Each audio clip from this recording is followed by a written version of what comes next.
삭제된 신천지 총회장의 답변을 들어보자.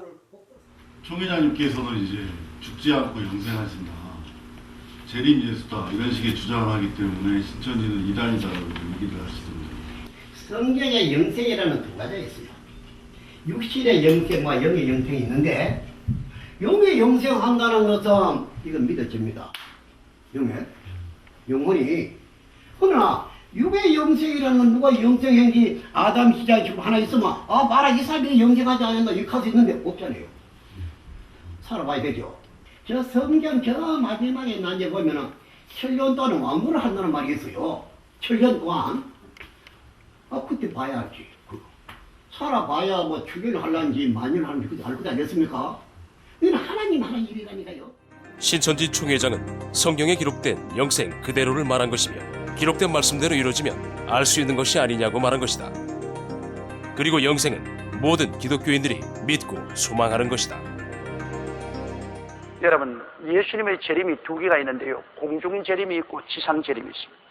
공중에서 주님을 영접하는 것은 구원받은 성도들이 부활해서 올라가서 공중에서 맞아.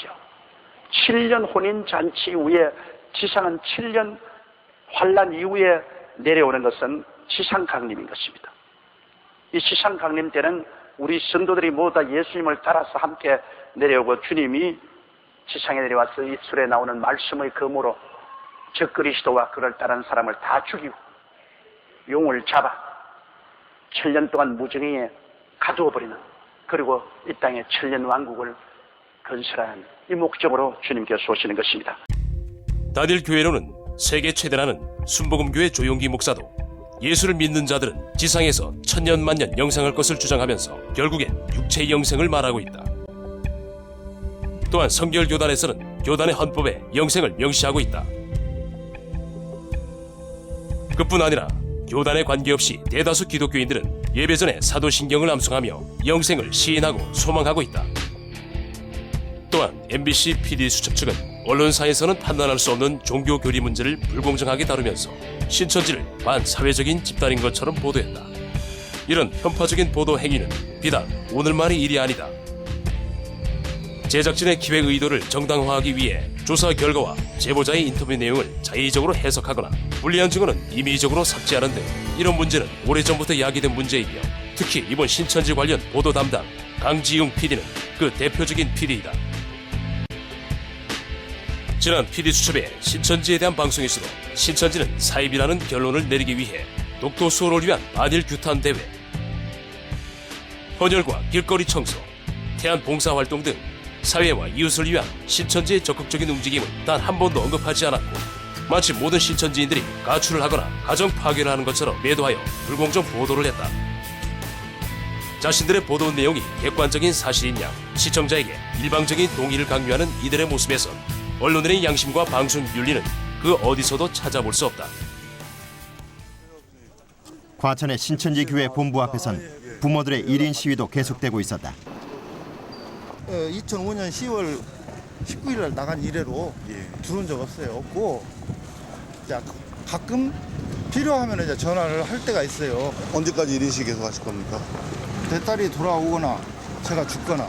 강원도 딸이 신천지 교회를 접한 이후 아버지 조 씨는 생계를 거의 포기하다시피 했다. PD수첩 제작진은 취재 당시 그 아버지뿐만 아니라 그의 딸 조연지 양과도 인터뷰를 했으나 그녀의 억울한 사연은 방송에서 삭제되었다. 되게 직접 인터뷰를 와주셔가지고 저도 관심 있게 봤었습니다.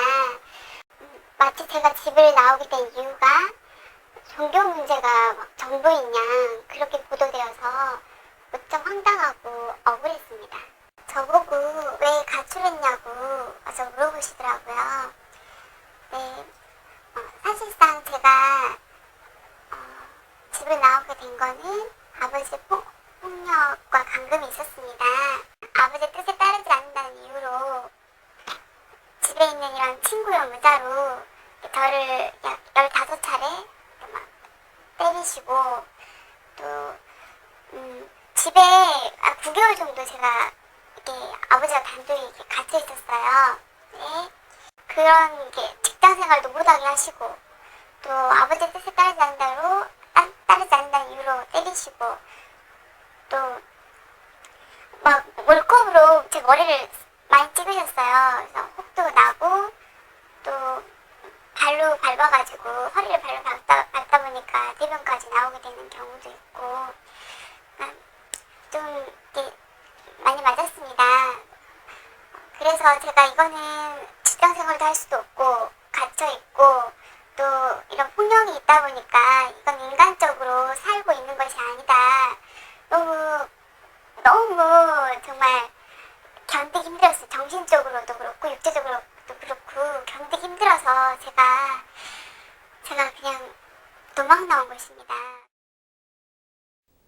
네, 참으로 안타까울 따름입니다. 이지 아나운서. 네. 조양 아버지의 인터뷰만을 본 시청자들은 신천지를 가출을 조장하는 집단으로밖에 볼 수 없을 것 같은데요. 네, 그렇습니다. 하지만 사실은 달랐습니다.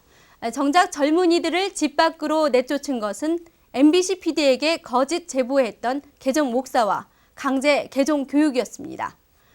현재 혼자 생활하고 있다고 들었는데요. 네, 저는 직장을 다니고 있는데 직장 근처에서 따로 혼자 지내고 있습니다. 예, 그럼 혹시 신천지 때문에 가출을 하신 건가요? 네, 일부에서는 신천지에서 강제로 감금을 한다거나 가출을 조장한다는 말도 있던데 어떻습니까? 너무 힘들었기 때문에 살기 위해서 혼자 지내게 된 것이지 전혀 가출이라고 볼 수가 없습니다. 제가 2년 동안 보고 듣고 또 제가 체험한 바로는 전혀 그러한 사실은 사실무근이라고 볼 수가 있습니다. 지금 보시는 이 자료는 그 개종교육 목사가 부모님들을 교육한 내용인데 이 내용을 몇 가지 보게 되면은 인간 교주를 하나님이라고 이제 교육을 시킨다. 또 뭐 신천지 교회에서는 돈이나 몸이나 이런 것들을 빼앗고 감금을 하고 폭행을 일삼는다. 또 부모님들에게 거짓말을 하게 한다라는 말을 세뇌시켜서 부모님이 제게 뭐 산부인과에 가야 된다. 반드시 가서 진료를 받아봐야 된다라고 말씀을 하셨었고 그 개종 교육을 받으면서 목자가 그렇게 분명히 미리 말을 했기 때문에 너를 때려서라도 심하게 때려서라도 데리고 가야 된다. 여기 문건은 매년 신천지 총회에서 성도들에게 보낸 공문입니다. 내용을 확인해 보시면 아시겠지만 신천지 교회에서는 성도들의 가출이나 휴학, 휴직, 그리고 이혼을 금지해 왔습니다. 즉 이렇게 PD수첩 측은 한쪽 제보만을 믿고 일방적으로 신천지 교회의 모든 잘못을 덮어씌웠던 것입니다. 신천지로 가족들과 갈등을 빚다가 5층에서 뛰어내렸다는 정민희 씨. MBC PD수첩은 구체적인 상황 설명 없이 이 사건의 원인을 신천지로 몰아갔다. 그러나 정말 신천지 때문에 정민희 씨가 사고를 당하게 된 것일까? 네, 여수 정민희 씨 사건에 대해서 조사한 적이 있다고 들었습니다. 사고 경위에 대해서 자세하게 말씀 부탁드리겠습니다. 네, 정민희 씨가 본인이 살고 있는 아파트 5층에서 당시에 그 출동했던 119 소방 기록을 보게 되면 베란다에서 타고 내려오다가 미끄러져서 추락한 사고로 그렇게 확인되고 있습니다. 이렇게 우발적 사고임에도 불구하고 가족들과 PD수첩 측은 그 원인을 신천지에 있다고 했다. 하지만 실질적인 원인은 따로 있었다. 사고 당시 정민희 씨가 가족들과 어떤 종교적 갈등이 있었습니까? 종교적인 갈등은 잘 모르겠고요. 민희가 저한테 성경 공부한다는 이야기를 했었거든요. 근데 사고가 난 후에 병원에 찾아가 봤더니 형부 하신 말씀이 차라리 성경 공부를 하게 놔둘 건데 우리가 방문을 저렇게 잠궈서 첫째가 저렇게 사고가 났구나. 그리고 감시도 안 할 건데 그런 얘기를 하시더라고요.